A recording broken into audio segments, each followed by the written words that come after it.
Ángeles y demonios, Dan Brown, capítulo 25. Materiales peligrosos. A 50 metros bajo tierra. Vittoria Vetra avanzó tambaleante y casi cayó contra el lector retiniano. Notó que el norteamericano corría a ayudarla, la sostenía, aguantaba su peso. Desde el suelo, el ojo de su padre la miraba. Sintió que se asfixiaba. Le han arrancado el ojo. Su mundo se desmoronó. Kohler estaba detrás de ella, hablando. Langdon la guiaba. Como en un sueño, se encontró con un ojo pegado al lector retiniano. El mecanismo emitió un pitido. La puerta se abrió. Incluso con el terror del ojo de su padre grabado en el alma, Vittoria presintió que otro horror la esperaba dentro. Cuando clavó su vista borrosa en la habitación, confirmó el siguiente capítulo de la pesadilla. Ante ella, la solitaria plataforma de recarga estaba vacía. El contenedor había desaparecido. Habían arrancado el ojo a su padre para robarlo. Las implicaciones se sucedieron con demasiada rapidez para asimilarlas en su totalidad. Todo había salido mal. Habían robado el espécimen que debía demostrar que la antimateria era una fuente de energía segura y viable. Pero nadie conocía siquiera la existencia del espécimen. Sin embargo, la verdad era innegable. Alguien lo había descubierto. Vittoria no podía imaginar quién. Ni tan solo Kohler, de quien se decía que sabía todo lo que se cocía en el CERN, tenía idea del proyecto. Su padre estaba muerto, asesinado a causa de su genio. Mientras el dolor estrujaba su corazón, un nuevo sentimiento se abrió paso en la conciencia de Vittoria.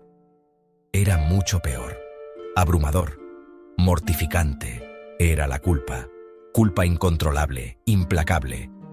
Vittoria sabía que era ella quien había convencido a su padre de que creara la muestra, contra su voluntad, y le habían asesinado por ello. 1/4 de gramo. Como cualquier tecnología, el fuego, la pólvora, el motor de combustión, la antimateria podía ser mortífera si llegaba a caer en malas manos, muy mortífera. La antimateria era un arma letal, potente e imparable. Una vez extraído de su plataforma de recarga del CERN, la cuenta atrás del contenedor proseguiría inexorable, un tren sin frenos. Y cuando se terminara el tiempo, una luz cegadora, el rugido de un trueno, incineración espontánea, solo el destello y un cráter vacío. Un cráter vacío muy grande. La idea del genio pacífico de su padre utilizado como una herramienta de destrucción era como veneno en su sangre. La antimateria era el arma terrorista suprema. Carecía de partes metálicas susceptibles de disparar un detector de metales, de rastros químicos que pudieran olfatear los perros, de espoleta que pudiera desactivarse si las fuerzas del orden localizaban el contenedor. La cuenta atrás había empezado. Langdon no sabía qué hacer. Sacó su pañuelo y cubrió con él el ojo de Leonardo Vetra. Vittoria esperaba en la puerta de la cámara vacía, con el rostro deformado en una expresión de dolor y pánico. Langdon se acercó a ella de nuevo, pero Kohler intervino. «Señor Langdon». El rostro de Kohler era inexpresivo. Indicó a Langdon con un ademán que se alejara para que ella no pudiera oírle. Langdon obedeció de mala gana. «Usted es el especialista», dijo Kohler en un susurro. «Quiero saber qué pretenden hacer esos bastardos Illuminati con la antimateria». Langdon intentó concentrarse. Pese a la locura que le rodeaba, su primera reacción fue la lógica, de rechazo.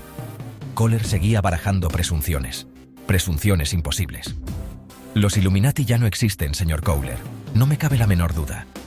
El culpable de este crimen podría ser cualquiera. Tal vez otro empleado del CERN que descubrió el proyecto del señor Vetra y pensó que era demasiado peligroso para permitir que continuara adelante». Kohler le miró estupefacto. «¿Cree que se trata de un crimen de conciencia, señor Langdon?» «Absurdo. El asesino de Leonardo solo quería una cosa, la muestra de antimateria. No me cabe la menor duda de que ha planeado hacer algo con ella. Está hablando de terrorismo, desde luego. Pero los Illuminati no eran terroristas. Dígaselo a Leonardo Vetra». Langdon pensó que no dejaba de ser cierto. Habían marcado a Leonardo Vetra con el signo de los Illuminati. ¿De dónde había salido? La marca sagrada se le antojaba una treta demasiado complicada para que alguien la utilizara con el fin de desviar las sospechas hacia otros. Tenía que haber otra explicación. Una vez más, Langdon se obligó a considerar lo improbable. Si los Illuminati siguieran en activo, y si robaron la antimateria, ¿cuáles serían sus intenciones? ¿Cuál sería su objetivo? La respuesta que le proporcionó su cerebro fue instantánea. Langdon la desechó con igual rapidez. Cierto, los Illuminati tenían un enemigo evidente, pero un ataque terrorista a gran escala contra el enemigo era inconcebible, impropio de la secta. Sí, los Illuminati habían matado a gente, pero se trataba de individuos muy concretos, elegidos con mucho cuidado. La destrucción en masa era algo burdo. Langdon hizo una pausa. Una vez más, pensó, habría una elocuencia majestuosa en todo ello. La antimateria, el descubrimiento científico supremo, se utilizaría para desintegrar. Rechazó aquella idea ridícula. Existe otra explicación lógica que no es el terrorismo, dijo de repente. Kohler le miró, expectante. Langdon intentó ordenar sus pensamientos. Los Illuminati siempre habían detentado un tremendo poder gracias a la economía. Controlaban bancos, poseían lingotes de oro. Hasta se rumoreaba que eran los dueños de la joya más valiosa de la Tierra, el diamante de los Illuminati, un diamante sin mácula de enormes proporciones. Dinero, dijo Langdon. Tal vez hayan robado la antimateria con fines económicos. Kohler puso cara de incredulidad. ¿Fines económicos? ¿Dónde se puede vender una gota de antimateria? La muestra no, replicó Langdon. La tecnología. La tecnología de la antimateria debe de valer una barbaridad. Quizás alguien robó la muestra para analizarla. ¿Espionaje industrial? Pero a ese contenedor le quedan 24 horas hasta que las baterías se agoten. Los investigadores saltarán por los aires antes de averiguar algo. Podrían recargarlas antes de la explosión. Podrían construir una plataforma recargable compatible como las del CERN. ¿En 24 horas? Rezongó Kohler. Aunque robaran los planos, tardarían meses en construir un recargador como ese, no horas. Tienes razón, dijo Vittoria con un hilo de voz. Los dos hombres se volvieron. Vittoria avanzó hacia ellos, con paso tan tembloroso como sus palabras. Tienes razón. Nadie podría construir un recargador a tiempo. Tan solo la interfaz exigiría semanas. Filtros de flujo, servobobinas de inducción, aleaciones de condicionamiento de energía, todo calibrado con el grado específico de energía del lugar. Langdon frunció el ceño. Había captado la idea. Una trampa de antimateria no era algo que pudiera conectarse sencillamente a un enchufe de pared. En cuanto salió del CERN, al contenedor le quedaban 24 horas de vida, lo cual conducía a una única conclusión, y muy inquietante. «Hemos de llamar a la Interpol», dijo Vittoria. Su voz sonó distante, incluso a sus propios oídos. «Es preciso llamar a las autoridades más indicadas. De inmediato». Kohler negó con la cabeza. «De ninguna manera». Las palabras asombraron a la joven. «¿No? ¿Qué quiere decir?» «Tú y tu padre me habéis puesto en una situación muy delicada.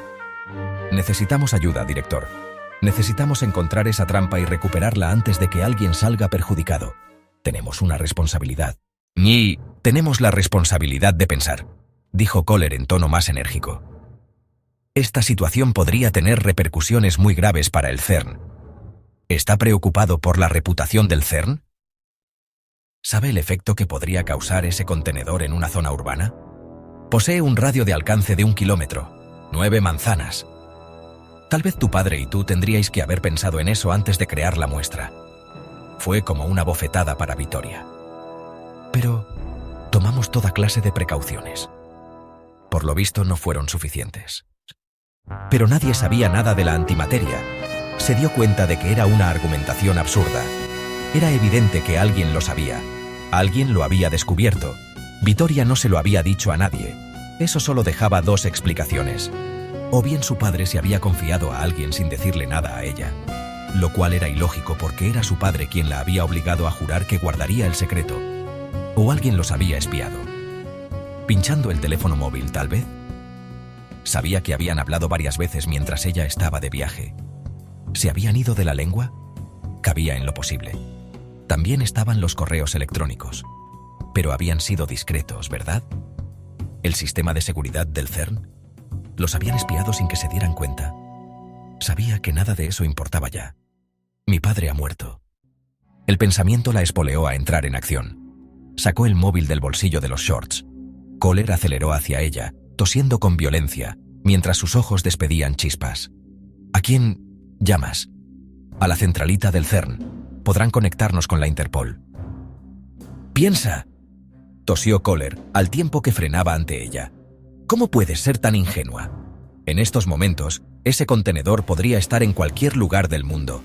Ninguna agencia de inteligencia de la Tierra podría movilizarse para encontrarlo a tiempo. ¿Es que no vamos a hacer nada?» A Vittoria le provocaba remordimiento plantar cara a un hombre de salud tan frágil, pero el director se comportaba de una forma tan rara que ya ni le reconocía. «Vamos a emplear la inteligencia», dijo Kohler. «No pondremos en peligro la reputación del CERN implicando a autoridades que no pueden sernos de ayuda. Aún no, hemos de pensar». Vittoria sabía que los razonamientos de Kohler no carecían de lógica, pero también sabía que la lógica, por definición, estaba privada de responsabilidad moral. Su padre había vivido de acuerdo con la responsabilidad moral, ciencia cauta, compromiso, fe en la bondad innata del hombre. Vittoria también creía en esas cosas, pero las consideraba en términos de karma. Se volvió y abrió el teléfono. «No puedes hacer eso», dijo Kohler. «Intente detenerme». Kohler no se movió.